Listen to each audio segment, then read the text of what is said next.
杨科与笛子。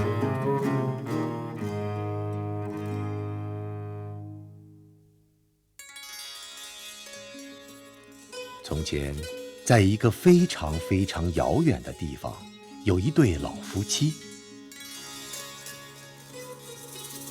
他们穷得一无所有，只有一个儿子，他的名字叫杨科。杨科长大后对老夫妻说：“亲爱的父亲母亲，我要到外面去找活干了。”这对老夫妻没有反对，杨科就这样离开家去闯天下了。这天，他来到一个很远的地方，路上他碰到了一大群蚂蚁，他们正在穿越田野间的道路。一只走在最后面的小蚂蚁在车辙里仰面摔倒了，正痛苦地挣扎着，可怎么也爬不出来。杨科顿生怜悯，便过去帮助他。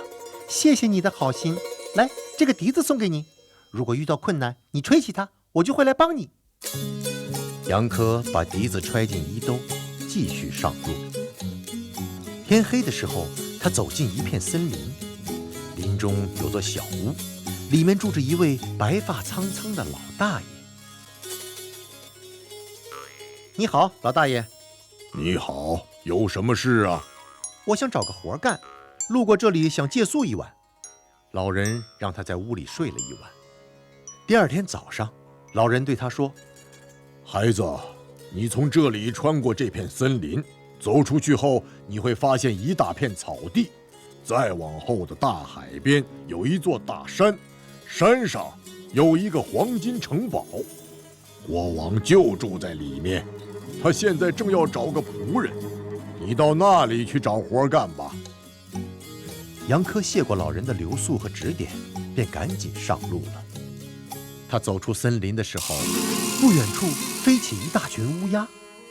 他看到有一只乌鸦在草地上苦苦挣扎着，怎么也飞不起来。它的羽毛上沾满了晨间的露水。杨科怜悯起它来，不停地抚摸它，手掌的温度温暖着乌鸦。乌鸦的身体很快干了。杨科，好心总有好报的。看，这是一只笛子，当你遇到麻烦的时候，吹起它，我就会过来帮助你。杨科费了好长时间才走到山脚下，那里就是海边了。他看着大海的波涛，这时一个浪头将一条小鱼拍到岸上。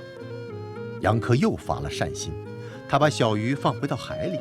小鱼游过来对他说：“好人有好报，我知道你已经有2只笛子了，但我也要送你1只。遇到了事情就吹起它，我会过来帮助你的。”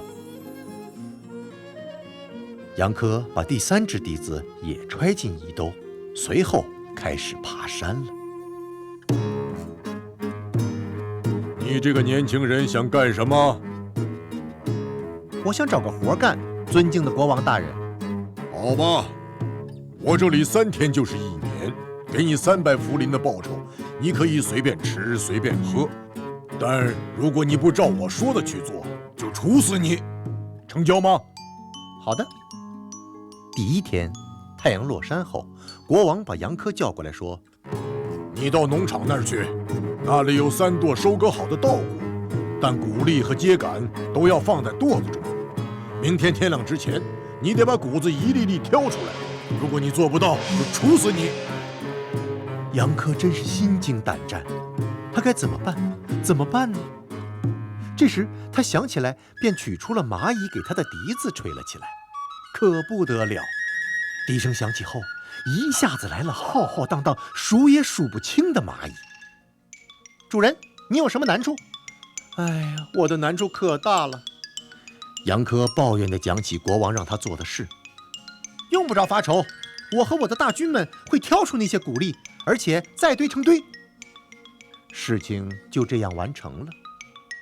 第2天早上，太阳升起的时候，谷粒和秸秆都分开堆好了。我看到你完成了我吩咐的事情，白天你没什么要做的，晚上再到我这里来。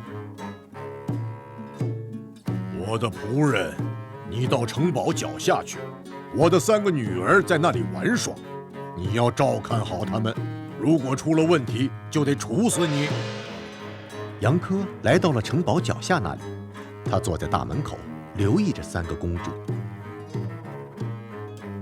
不过，他在疲惫中不知不觉地睡着了。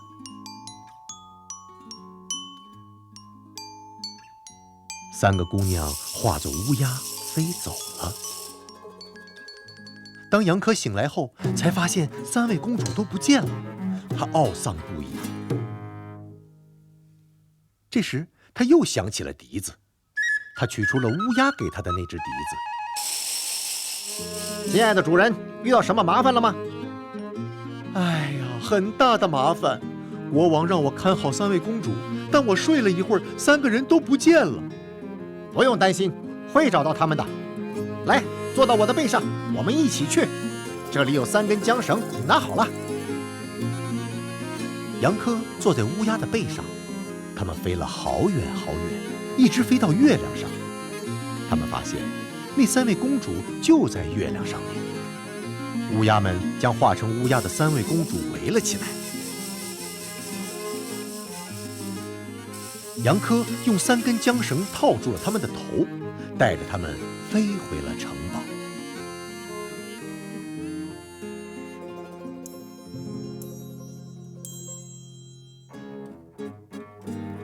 第3天晚上，国王又叫来了杨科。我手指上的1枚金戒指掉到海里去了，你给我找回来，找不到的话就处死你。杨科觉得这比前2件事还要难。他走到大海边上，取出了小鱼给他的笛子。好多好多的鱼游到了海边。亲爱的主人，你有什么事情了？杨科说了他遇到的问题。不用着急，亲爱的主人，鱼王对他说。大家开始寻找戒指了。快要天亮的时候，他们在一条大鱼的肚子里找到了它。我能干的仆人，这3天你干得非常不错。我把我的1个女儿嫁给你，这个王国的1半送给你，还有3车金子。但是杨科既不想要公主，也不想要半壁江山。最后，杨科带着国王送给他的3车金子，回到了父母的身边。